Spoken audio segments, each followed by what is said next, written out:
One of the few sensitive questions that I talked about in the beginning, and that is the paperwork that came out through FOIA. I went after those documents, as you know. We've talked about this privately, but I went after those documents for those listening and watching that aren't aware, and found the emails that you were sharing back and forth with what is called DOPSR, and that is the arm that essentially will authorize either public use or essentially them declassifying something, or if something's unclassified, clearing it for release, and so on, just to kind of quickly summarize it.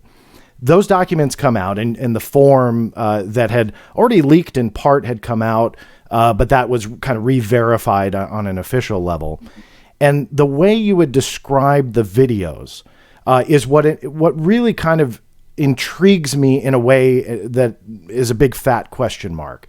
And that is that you describe the FLIR, the Gimbal, and the Go Fast as balloons, drones, and UASs.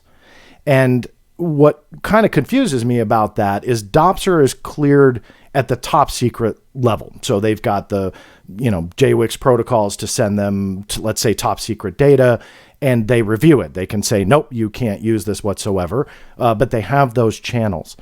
I've heard, but I want to ask from you, because I don't think I've ever asked you this part before. I've only heard from others through, third-hand info, that you felt that you couldn't inform them properly. But again, I want to ask you this. Why were the videos described in that way, if they would be cleared at the top secret level? Sure. So if you look at the way DOPSR works, you're actually supposed to do the request at the unclassified level. So there's several DoD instructions and instructions and manuals, and then there's some brochures on how you're supposed to request something for publication, meaning that can be disseminated out. And that is through an unclassified document, 1910. And when you ask DOPSR, they say, please send it to us unclassified level. So we had just gotten over this awful situation with WikiLeaks, where we knew foreign adversaries were hacking our systems. That's a fact. That's not conjecture, and the U.S. government acknowledged that. And then, of course, you had insider threats, where you had look, I don't want to get political here, but there's whether you're for or against, but folks like Private Manning that took some very sensitive information and released it in an unauthorized manner. So because we were dealing with something that was so sensitive, and there was so few people that were read onto the program, and I couldn't even brief my boss at the time about this program, I couldn't very well brief DOPSR, who's 2 and 3 degrees removed from my own chain of command, and mention the word UFO. So the UAS, we had coined for unidentified aerial systems. Some say unmanned aerial systems, but literally a UAS is an unmanned or system that's not manned by a human being. So that's actually a legitimate term that we could use without saying UFO or UAP, knowing that the OCA, the original classification authority, who DOPSR would have to go back to anyways, right, to get the approval, was read onto the program and knew exactly what this was about. So a lot of people say, well, was that disingenuous? We're trying to mislead. No. Everybody knew what we were talking about, but it was a way that we could protect this from having some sort of what we call an inadvertent disclosure. This information getting out to somebody who wasn't read on, and all of a sudden now the whole department is aware of what's going on. So that's how that, if you will, that process occurred. Okay, so one of the other things on the same form was internally. You only intended this for internal government use only, not intended. Correct. Initially, that's what we wanted to create an internal enclave, unclassified. So, the public we put industry partners, because that's broad enough where if you're working with the United States government in any type of capacity, you could be labeled as a type of industry partner. So whether you're local law enforcement, or your FAA, or you're one of the services, or whoever, if you're working in some sort of kind of official capacity, we wanted to give people who had certain expertise, open the aperture so we could get more scientists, more people to look at this data and help us try to figure it out. And that was what you internally called the community of interest, right? Or COI, yeah.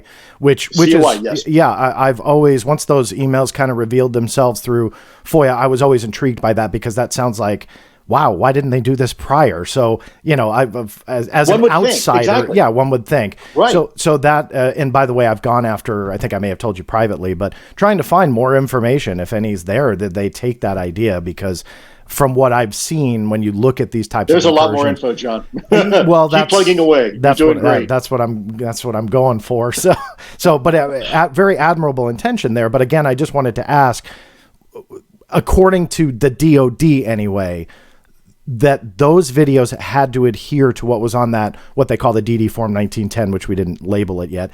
But the DD Form 1910 was, again, for that private U.S. government use only. And when Christopher Mellon had come out recently, he had said that he supplied those videos to the New York Times. Then in the James Fox's great documentary getting rave reviews around the world. James, I've known for a very long time. So quick shout out to him. Make sure you watch his new documentary called The Phenomenon. He did a fantastic job. He really did. Yeah, he's a great human being. I know how much blood, sweat, and tears went into that just from knowing him personally. So my kudos to him. But in that, Christopher Mellon came out and said somebody, didn't name them, but somebody bent the rules. That was what his wording was, which I want to juxtapose that with how we were shown the videos from To the Stars Academy. I don't expect you to speak for To the Stars. I'm not asking you to, but I do want to ask about what they called the chain of custody, because that's another one of those disconnects where paperwork says internal use only, cleared for that. Then we see the videos and they were kind of advertised at, well, not kind of, they were advertised as going through the declassification process through DoD, and they had chain of custody documentation, and that has always confused me, because that, for me anyway, I found the DoD chain of custody forms and stuff like that. It just wouldn't apply. Is that accurate? Yeah. So what is that chain of custody? You know, I can't speak for Chris Mellon, and quite frankly, I've never asked Chris. I don't want to know. You know, there's, I hate to say plausible deniability is sometimes a good thing. But out of respect for Chris, I've never asked him this source, and I don't really plan to be honest with you. That's between Chris and whoever he talked to. You know, how TTSA wound up putting them forward. I will tell you, if you were to ask me, you know, I probably would have been more hesitant to do that, but you know, it happened. And it happened without me knowing. That really wasn't. So you had no idea that they were going to release those videos? Not until the New York Times article. Yeah, that was not. I was not. I was not aware. Yeah. So. Were you aware they had them? If I can ask that.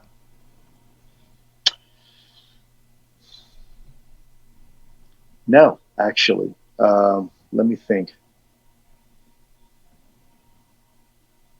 John, I don't recall. I really don't. I don't think, because I remember being very surprised because the intent originally was for a community of interest and unclassified, but for official use only, if you will, community of interest. And I wasn't the one who provided them, so I really don't know what TTSA was thinking. You probably want to talk to them. As you know, I'm no longer publicly affiliated with TTSA. They're great people.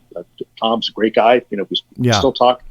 But I can't speak for TTSA. I got you. No, I understand that and respect that.